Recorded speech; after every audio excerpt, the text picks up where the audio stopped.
my name is Cristiana Pegoraro. I come from Italy. I love music and I love to play the piano. I started when I was 4 years old and I never stopped. I lived in Italy until I was 16 and I studied in Italy with great teachers, but then I moved on and I went to Austria, to Salzburg, and I studied at the Mozarteum with Hans Leigraf, a wonderful teacher. At the same time, I was taking lessons also with another great pianist, Jörg Demus. Later on, I moved to Berlin and I studied at the Hochschule der Künste at the university there. And then I came to New York, and in New York I studied with Nina Svetlanova, one of the best teachers ever. Nina Svetlanova comes from the school of Heinrich Neuhaus. We're talking about the Russian school. A great teacher who was the teacher also of Richter and Gilels. So we're talking about some of the most important pianists of our generation. I give a lot of concerts around the world, and this is my joy, but I also love to teach. And I believe that I can carry my experience as a concert pianist into my teaching.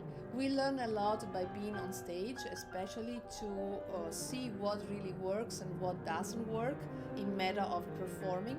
And so I have a long experience of doing that, and this is something that I love to share also with my students.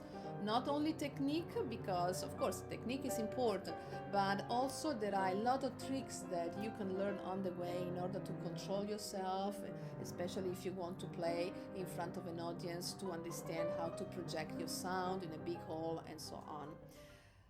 I believe that a very important thing is to be relaxed at the piano. We really need to minimize all the extra movements that are not necessary and they just cause stress.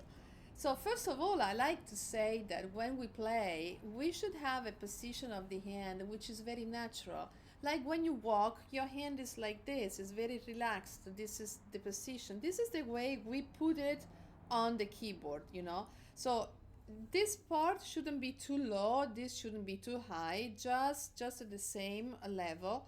And when we play, actually, we don't have to move too much.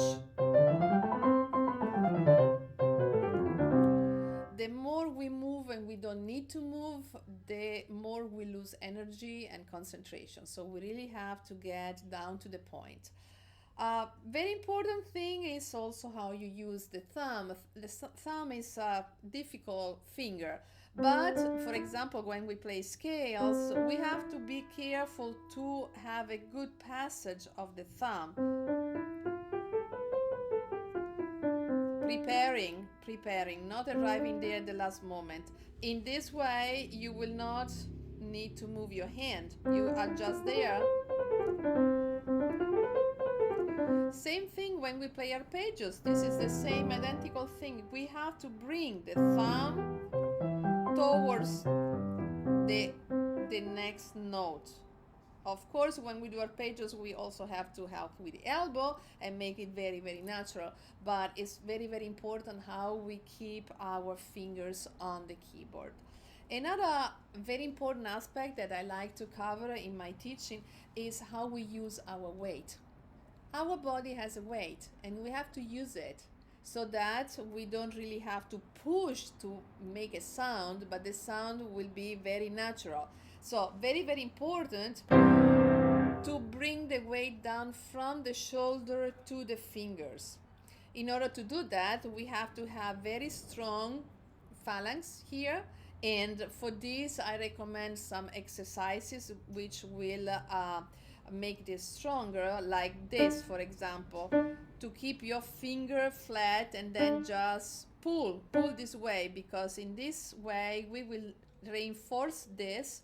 And when we play, we absolutely do not need to do this. We cannot bend, because if we bend here, we cannot just put our weight down on the keys. Important is to relax between one and the other. You put it flat again and pull, flat and pull, flat and pull. Do not do it fast, otherwise it doesn't really help much. You do it once, relax, and so on. You can do it 10 times per each finger. And then, of course, you can apply this to exercises, to scales, to arpeggios, to anything, basically.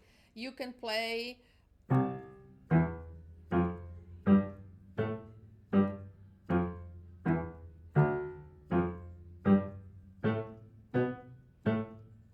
and so on. Or you can do scales.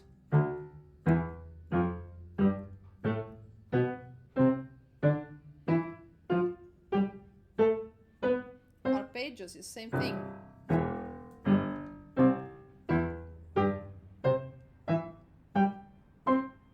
This will make these parts stronger, so that when we really to release our weight, it goes straight to where it needs to be. Now, very, very important, like if you pull up your arm, you realize that this has a weight. This weight, if I release it, I create a lot of sound, okay?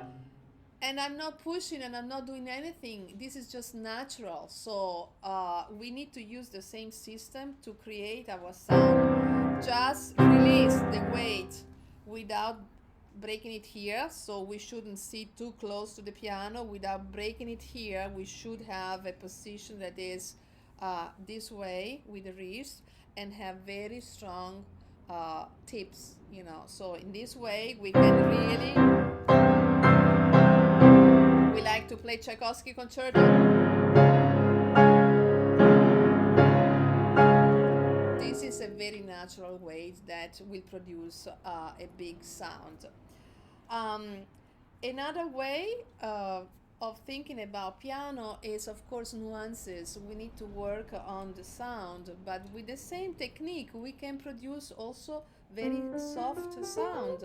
Same technique. We just go down slower into the keys, but still releasing our weight. Never push into the keys. The more we push, the ugliest is the sound that comes out. And also, we would cover extensions. Let's say if you need to play Chopin etude, the arpeggios. Always help with your elbow to take the hand where it's supposed to go. Look at this.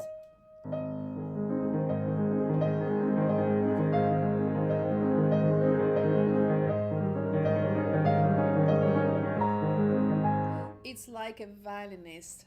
They have a bow, they have to use this to come up and down. We do the same at the piano. You help with your elbow to bring your hand where it's supposed to go. Okay, so very, very important. Of course, technique is very important, but it's just a tool. It's a tool to get to express ourselves.